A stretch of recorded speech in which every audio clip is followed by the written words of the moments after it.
From the Storm Team 8 Tracking Center, this is an update on the Christmas week blizzard. Well, good afternoon, Mid-Michigan. I'm meteorologist Blake Harms. I'll get you back to your programming in just a moment. Just wanted to update you as we are seeing some heavy lake effect snow continuing across West Michigan. Hazardous travel also continuing. A look at Storm Track Live shows pretty intense lake effect snow bands throughout much of Muskegon, Kent, Ottawa, Allegan, Barry, Ionia counties, stretching all the way over towards Lansing. And even in the areas off to the south, I don't think radar is necessarily picking up on it. Same to the north. So we're seeing snow across West Michigan.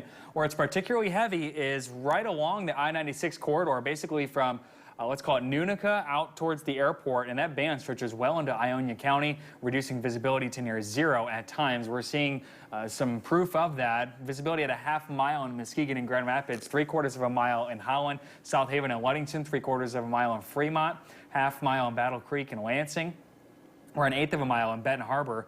So near blizzard conditions persist. Here's a look at Heritage Hill looking towards downtown. Heavy snow here in Grand Rapids. We've been seeing that throughout much of the afternoon. Same thing at Grand Valley's campus in Allendale, where you see the wind continues to blow that snow around. And at the airport, we're actually seeing a growing number of flight cancellations as we get closer to this evening. So if you're planning on heading out there, keep a close eye on things. Blizzard warning remains in effect until 7 p.m. Tonight. Winter weather advisory, winter storm warnings as well. We'll likely get the blizzard warning replaced with another alert.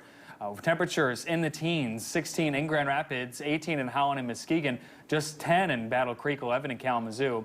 Winds continue to gust to 30 to 40 miles per hour, and that's dropping those wind chills down below zero in many locations. So travel still not advised into this afternoon and evening, but we do have a look into Christmas Day and how impacts could look for the holiday. We'll have more on that coming up for you at News 8 at 6.